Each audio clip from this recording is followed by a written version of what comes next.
बात करेंगे chemical reactions की। केमिकल रिएक्शन है पहले जी अल्केन्स। अल्केन्स में होता है सिग्मा बॉन्ड।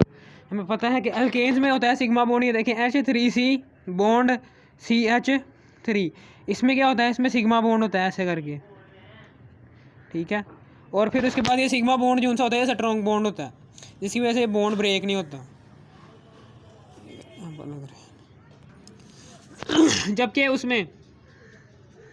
जबकि इसमें क्या नाम है, अल्कीन और अल्काइन में, अल्कीन में होता है ये डबल बॉन्ड और अल्काइन में होता है ट्रिपल बॉन्ड।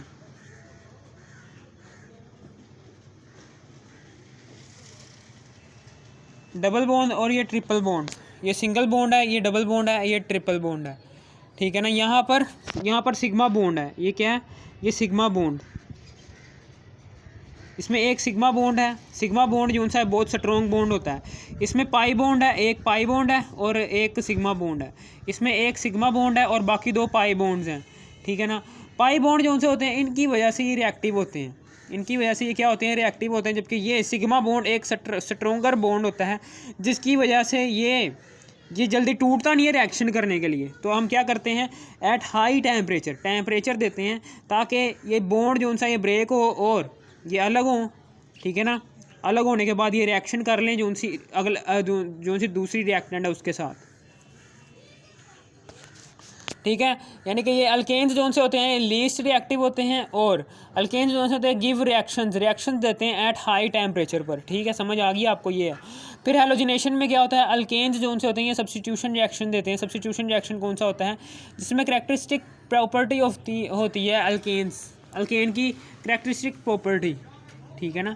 सब्स्टिट्यूशन रिएक्शन कौन सा होता है, आ रिएक्शन इन विच वन और more halogen atoms of a saturated compound, ठीक है ना। क्या होता है, आ रिएक्शन इन विच वन और more hydrogen atoms of a saturated compound are replaced with some other atoms, ठीक है ना, लाइक हैलोजन्स। कह रहे हैं जी सब्स्टिट्यूशन रिएक्शन जो उनसे होता है ये अल्केन्स देते हैं। इसमें क्या होता है, इसमें हाइड्रोजन एटम को रिप्लेस किया जाता है हैलोजन एटम से, ठीक है ना। ये मैं अभी बताता हूँ। अल्केन्स रिएक्ट होते हैं फेयरली, इनके अल्केन्स जो उनसे होते हैं ये बहुत ज़्यादा रिएक्टिव होते हैं, फेयरली रिएक्टिव, इनके कमज़ोर रिएक्टिव होते हैं। डिफ्यूज्ड सनलाइट, फैली हुई सनलाइट में अल्केन्स हैलोजन्स के साथ रिएक्ट करते हैं, ठीक है ना, लेकिन 4 स्टेप्स में, ठीक है ना। लेकिन जब यहाँ पर जब रोशनी नहीं होगी, जब रोशनी बिल्कुल होगी ही नहीं, तो फिर ये रिएक्ट ही नहीं करेंगे, रिएक्शन इज़ एक्सप्लोसिव, ठीक है ना। और जब रोशनी होगी, जब सनलाइट होगी ना, तब रिएक्शन जो सा होगा किसका, अल्केन्स का, किसके साथ, हैलोजन्स के साथ, वो बहुत ज़्यादा धमाकेदार होगा। कार्बन इज़ डिपोजिटेड, ठीक है ना। जो कार्बन जो सा वो रिएक्शन जो सा होगा बहुत ज़्यादा एक्सप्लोसिव होगा। ओके, समझ आ गई। अब उसके बाद अब ये 4 स्टेप्स में करता हूँ। सबसे पहले क्या है, सबसे पहले हम ना यहाँ पर Cl2 लिखते हैं, CH4 + Cl2। पहले क्या होता है, CH4 है प्लस Cl2 है। और फिर उसके बाद यहाँ पर हम क्या करते हैं, यहाँ पर आपको पता है, मैंने अभी बताया है कि जो सी यहाँ पर डिफ्यूज्ड सनलाइट नहीं है, यहाँ पर सनलाइट है, यहाँ पर डायरेक्ट सनलाइट पड़ रही है, धमाकेदार होगा ये, जिसकी वजह से कार्बन बनेगा और प्लस क्या बनेगा, कार्बन ये वाला सिर्फ कार्बन यहाँ पर आ गया और HCl बनेगा, ठीक है। और फिर उसके बाद यहाँ पर क्या होगा, इधर कितने H हैं, 4 हाइड्रोजन के एटम्स हैं, तो इधर भी हम 4 लगा देंगे, चूँकि अब इधर 4 हाइड्रोजन के एटम्स आ गए और इधर 4 क्लोरीन के एटम्स भी हैं, ठीक है ना। तो 4 क्लोरीन के एटम्स जो से हैं ये 2 को 2 से मल्टीप्लाई कर देंगे, 2 दूनी 4 क्लोरीन के एटम्स भी आ गए, इधर भी 4 क्लोरीन के एटम्स हैं, इधर 4 हाइड्रोजन के एटम्स हैं, इधर भी 4 हाइड्रोजन के एटम्स हैं, इधर कार्बन का 1 है, उधर भी कार्बन का 1 है, ठीक है ना। इन डायरेक्ट सनलाइट में धमाकेदार ये होगा। और जब रोशनी ही नहीं होगी तो फिर रिएक्शन भी नहीं होगा हैलोजन और कार्बन के, हैलोजन और इसके दरमियान, अल्केन्स के दरमियान।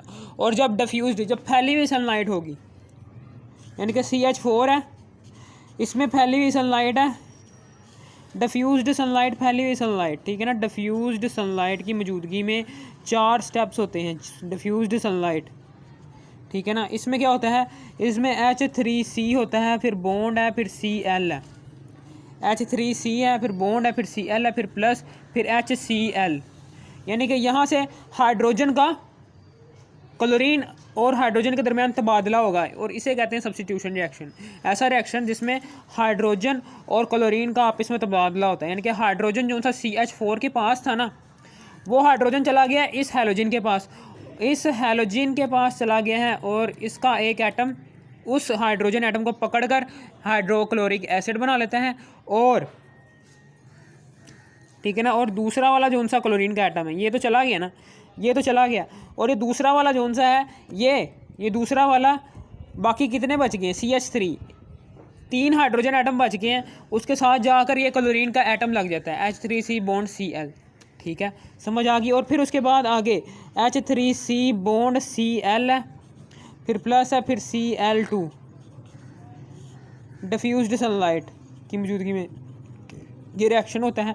इसमें क्या होता है, इसमें भी हाइड्रोजन एटम्स का तबादला होता है, यानी कि एक हाइड्रोजन एटम यहाँ से निकलेगा इधर चला जाएगा और यहाँ से एक हैलोजन का एटम निकलेगा वो इधर चला जाएगा, यानी कि तबादला हुआ है किसका, हाइड्रोजन का और हैलोजन का आपस में तबादला होगा। हम इसे कहेंगे सब्स्टिट्यूशन रिएक्शन जिसमें तबादला होता है, जिसमें ये देखिए यहाँ पर लिखा भी हुआ है आ रिएक्शन इन विच वन और more hydrogen atoms of a saturated compound कौन से होते हैं, जो उनसे अल्केन्स के होते हैं, जिसमें डिफ्यूज्ड सनलाइट है, डिफ्यूज्ड यानी कि फैली हुई सनलाइट में ये रिएक्शन होता है। इसमें क्या होता है, इसमें हाइड्रोजन और क्लोरीन का तबादला होगा, क्लोरीन का एक एटम यहाँ से निकलेगा इस मिथाइल हैलाइड के साथ जाके मिलेगा, मिथाइल क्लोराइड के साथ, ठीक है ना, यहाँ पर जाकर मिल जाएगा, यानी कि यहाँ से एक हाइड्रोजन निकलेगा और बाकी कितने रह जाएंगे H2, 2 हाइड्रोजन रह जाएंगे और यहाँ पर कार्बन आ जाएगा, फिर बॉन्ड, फिर उसके बाद यहाँ से एक क्लोरीन निकलेगा और यहाँ पर चला जाएगा Cl2, CH2 और Cl2 बन जाएगा। और फिर उसके बाद जो सा यहाँ से हाइड्रोजन निकलेगा वो इस क्लोरीन के साथ जाके मिल जाएगा, HCl बन जाएगा। ठीक है, और फिर उसके बाद यहाँ पर CH2 Cl2 फिर प्लस फिर Cl बॉन्ड Cl और इधर भी डिफ्यूज्ड सनलाइट की मौजूदगी में रिएक्शन होगा। ठीक है ना, और फिर उसके बाद यहाँ पर क्या होगा, इधर से भी एक हाइड्रोजन निकलेगा, एक हाइड्रोजन यहाँ से निकला, 2 हाइड्रोजन थे, एक हाइड्रोजन यहाँ से निकला और CH हो गया। और फिर उसके बाद यहाँ से Cl2 है, Cl2 एक क्लोरीन का एटम यहाँ से निकलेगा और इधर आएगा Cl3 बन जाएगा। और फिर उसके बाद एक हाइड्रोजन यहाँ से निकलेगा वो इस Cl के पास चला जाएगा और यहाँ पर बन जाएगा HCl। और फिर उसके बाद आगे क्या करने हैं, आगे Cl3 फिर प्लस फिर क्लोरीन के हैलोजन के साथ रिएक्शन होता है और डिफ्यूज्ड सनलाइट की मौजूदगी में। ठीक है, और फिर उसके बाद क्या होता है, यहाँ पर Cl एक क्लोरीन का एटम निकलता है, इस 3 के पास जाता है, यहाँ पर 4 हो जाएंगे और प्लस, और यहाँ से एक हाइड्रोजन निकलता है और इसके पास चला जाएगा और ये HCl बन जाएगा। और फिर उसके बाद इसे हम कहेंगे क्लोरोमीथेन, ये क्या है, इसका नाम क्लोरोमीथेन,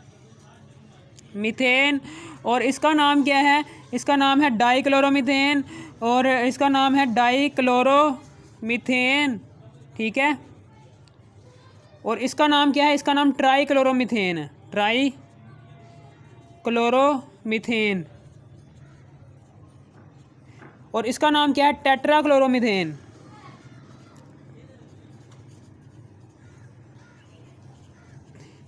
हम इसे कहते हैं, इसे हम कहते हैं कार्बन टेट्राक्लोराइड भी कहते हैं, कार्बन टेट्राक्लोराइड भी कह सकते हैं हम इसे। ठीक है, और फिर उसके बाद इसको हम क्लोरोफॉर्म भी कहते हैं, इसको हम क्या कहते हैं, इसको हम क्लोरोफॉर्म भी कहते हैं, क्लोरोफॉर्म भी कहते हैं हम इसे। और ठीक है, समझ आ गई। ये बेहोशी यानी कि एनेस्थीसिया देने के लिए मरीज़ को एनेस्थीसिया दिया जाता है, ऑपरेशन से पहले बेहोश किया जाता है, ये उसके लिए क्लोरोफॉर्म इस्तेमाल होता है। कार्बन टेट्राक्लोराइड भी इसी सिलसिले में इस्तेमाल होता है। ठीक है, समझ आ गई। ये भी बेहोशी की दुआ ही है तकरीबन, ये भी। ठीक है, ये हमारा हो गया कि तबादला होता है किसका, हाइड्रोजन और हैलोजन्स का। हम इसे कहते हैं substitution reaction in which interchanging between hydrogen and chlorine atoms between alkane and halogens। ठीक है ना, दोनों अल्केन्स और हैलोजेंस के दरमियान एटम्स, हाइड्रोजन और क्लोरीन का एटम्स का तबादला होता है। हम इसे कहते हैं, ये सब्स्टिट्यूशन रिएक्शन है, सब्स्टिट्यूशन रिएक्शन। ठीक है ना, इंटरचेंज होते हैं, तबादला होता है। तबादला किसका होता है, हाइड्रोजन और क्लोरीन के एटम्स का। ठीक है, समझ आ गई आपको। ये था कुछ आसान सा था। ये डिफ्यूज्ड सनलाइट की मौजूदगी में होता है, ये डायरेक्ट सनलाइट की यानी कि जैसे डायरेक्ट आ रही है सनलाइट की मौजूदगी में होता है। और जो सा रिएक्शन होता है जो सनलाइट की मौजूदगी में होता है वो होता है बहुत ज़्यादा एक्सप्लोसिव। फैली हुई सनलाइट नहीं, दूसरी वाली सनलाइट जो उनसे फैली हुई नहीं होती, उसमें धमाका खेज़ होता है। अल्केन और हेलोजन का रिएक्शन धमाका खेज़ होता है और कार्बन जो उनसे है वो जमा होना शुरू हो जाता है। कार्बन इज डिपॉजिटेड, कार्बन जमा होना शुरू हो जाता है इन डिफ्यूज्ड सनलाइट। 4 स्टेप्स होते हैं, 4 स्टेप्स मैंने आपको लिख दिए हैं, 4 स्टेप्स, और ये आपकी बुक में ये लिखा हुआ है, ठीक है। और गुड बाय, ये हमारा रिएक्शन हो गया clear, chemical reactions of alkane हमारा क्लियर हो गया। Okay good bye. और मेरी वीडियोस के नीचे लिंक भी हैं, ठीक है ना। मेरी वीडियोस हैं यूट्यूब के ऊपर, उस पर डिस्क्रिप्शन में जाएं, कमेंट सेक्शन में नहीं, दूसरे डिस्क्रिप्शन उनसे आप क्लिक करेंगे इंट्रोडक्शन जहाँ पर वीडियो का टाइटल लिखा होता है उस पर, तो नीचे उसके क्या लिखे होते हैं, लिंक दिए होते हैं, लिंक दिए होते हैं उसी वीडियो के पार्ट 1 के भी, पार्ट 2 के भी, और पार्ट 3, 4, 5 ऐसे करके ना लिंक दिए होते हैं, ठीक है। वो भी लाजमी लिखा करो, 7, 8 वो भी लाजमी देखा करो ताकि आपको समझ आ सके। ओके गुड बाय, ठीक है, अल्लाह हाफिज़। अगर आपको वीडियो पसंद आई हो तो वीडियो को लाइक ज़रूर ठोकना। Good bye.